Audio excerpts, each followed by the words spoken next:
It's been a very interesting 3 weeks as I try to judge public reaction to the YouTube video and to the petition that I put up asking the Board of Directors and the Chief Executive Officer of the Charlottetown Summer Festival Confederation Centre of the Arts to return to an all-Canadian policy. I've really learned a lot in those 3 weeks. I've thought a lot, and I've come to some conclusions. They don't change what I said in the first video. Every one of the 12 steps that I outlined in the first video are a roadmap to increasing attendance at the Charlottetown Festival and participation in the Charlottetown Festival. But this is a slightly different take. And I think at the core of everything, this is what's wrong. Now, the best way I can explain this is to explain it as a parallel.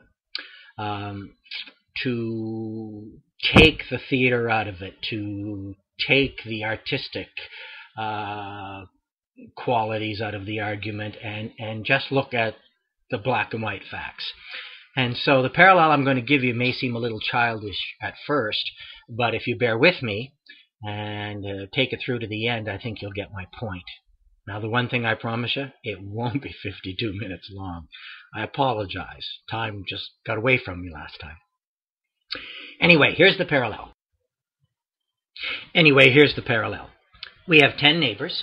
They live in 10 houses on a cul-de-sac, and they form a neighborhood. And they've lived together in peace and harmony for many, many, many years.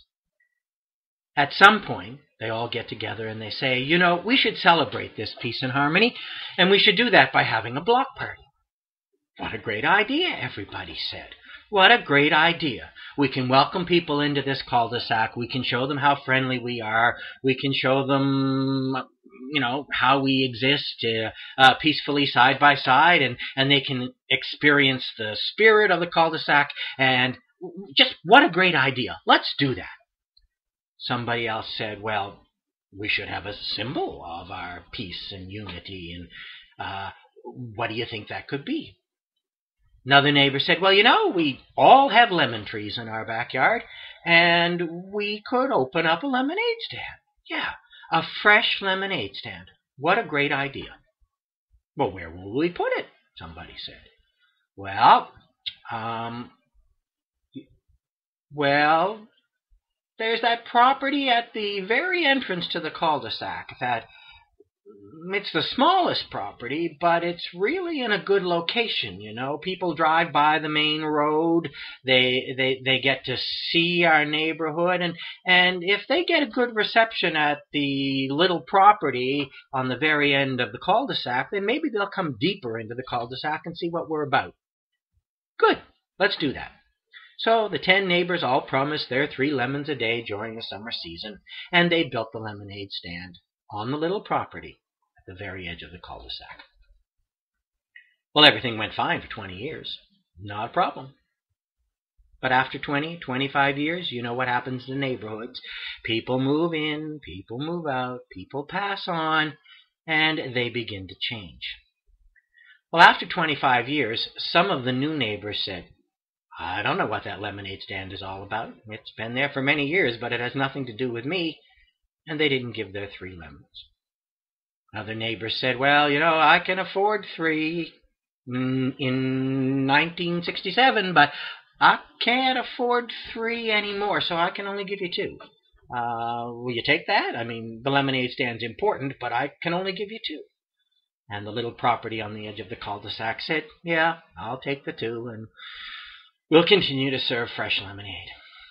Other neighbors just looked at the lemonade stand as they drove by it every day, and they said, this has nothing to do with me. I was not part of the original agreement. I'm not giving you anything. So the little property on the edge of the cul-de-sac struggled, but it was able to maintain the lemonade stand for many, many years. Eventually, though, that little property on the edge of the cul-de-sac had some tough decisions to make. You see, without the 3 fresh lemons from each of the other 9 properties, the cost of maintaining the lemonade stand was really a lot for the little property on the edge of the cul-de-sac to bear. So one of those tough decisions was this.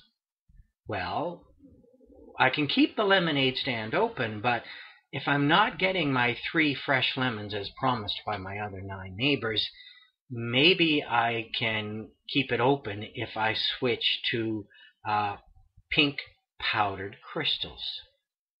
They're cheaper, easier, just add water. It's not fresh lemonade, but it's lemonade, and I'll be able to keep the lemonade stand open. So that's what happened. For the next decade or so, the little property on the edge of the cul-de-sac remained open, selling powdered crystal pink lemonade.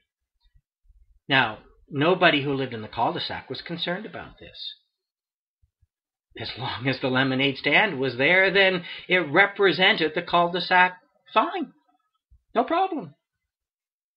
Until one day, when one of the original inhabitants of the cul-de-sac, who had moved away 20 years earlier, came back, the only thing he could think about on his return trip to the cul-de-sac was that spirit of the old neighborhood he left, and how he missed it, and how he couldn't wait to get back and have a glass of that freshly squeezed yellow lemonade.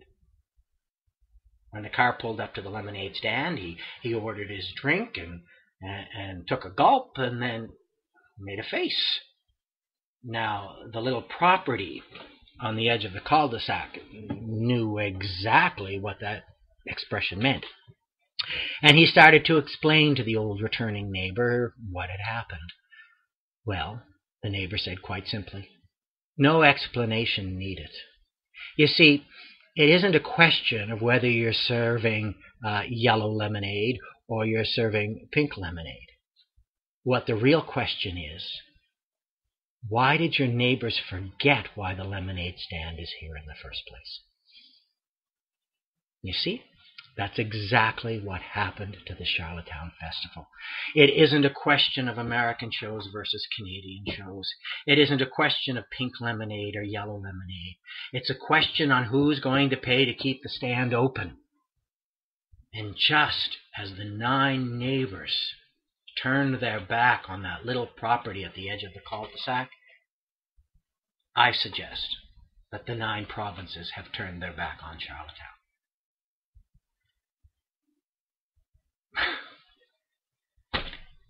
When I think of it that way, everything else makes sense.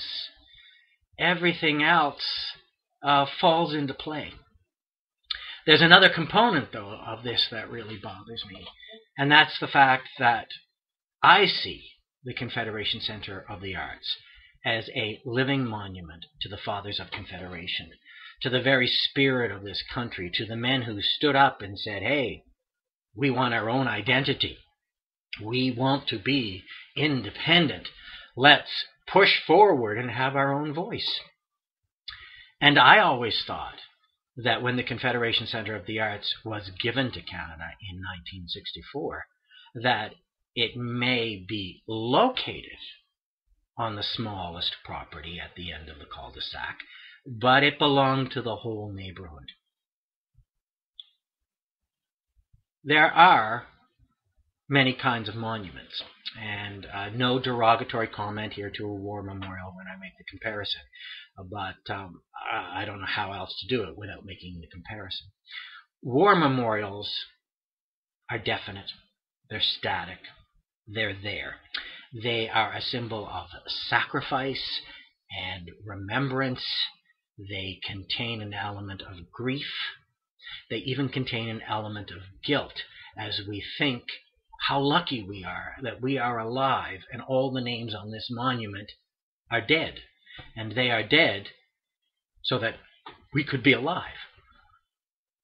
Those kind of monuments, the static monuments, the definite monuments, they're so easy to maintain because they're definite. They're there. You can see them. But when you have a living monument, and that's what I think the Confederation Center of the Arts is, it's much more difficult to maintain. Because you see, a living monument isn't born out of sacrifice like a war memorial. It's born out of celebration.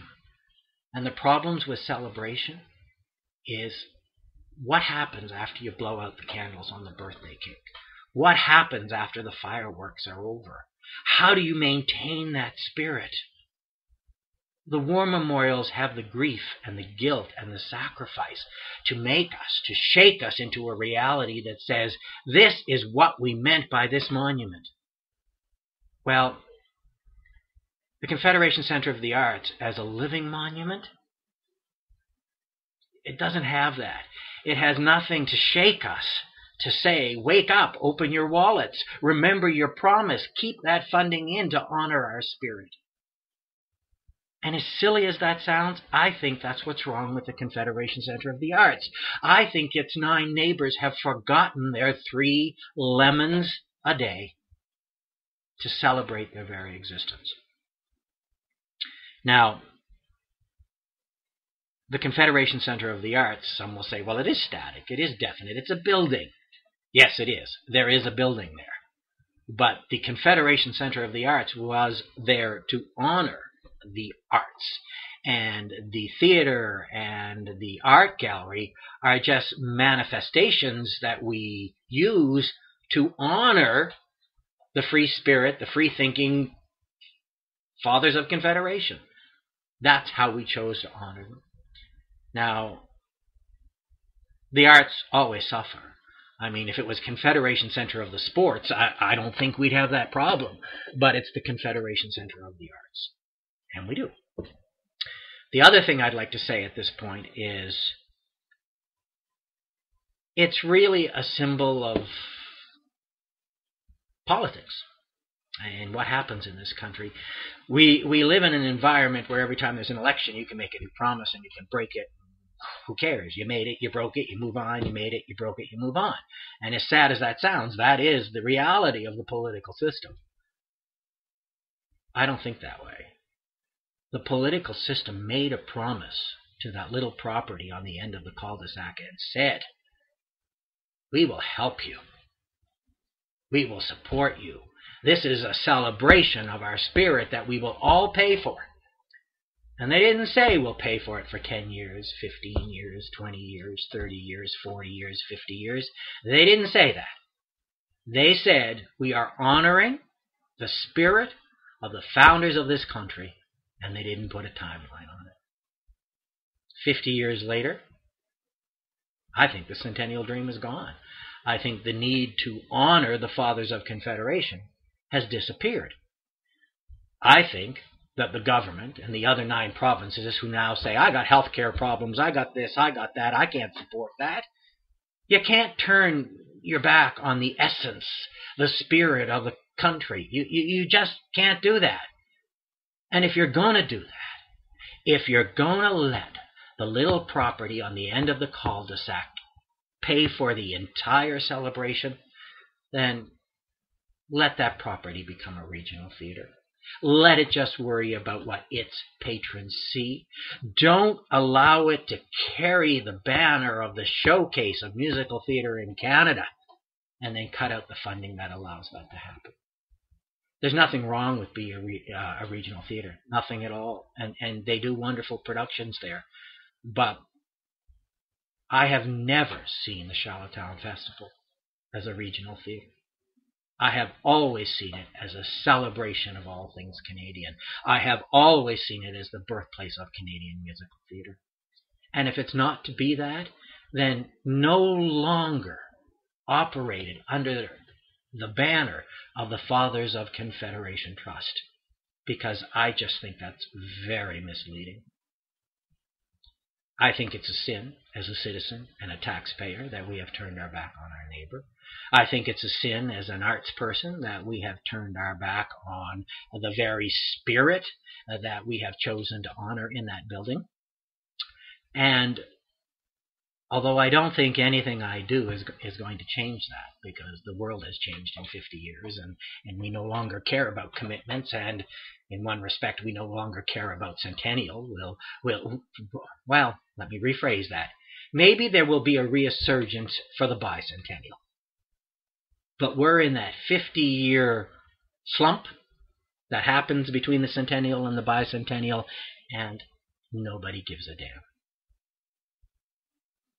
So neighbors, friends, government officials, we made a promise to that little property on the end of the cul-de-sac that if they hosted the very spirit of this country, that we would help them do that.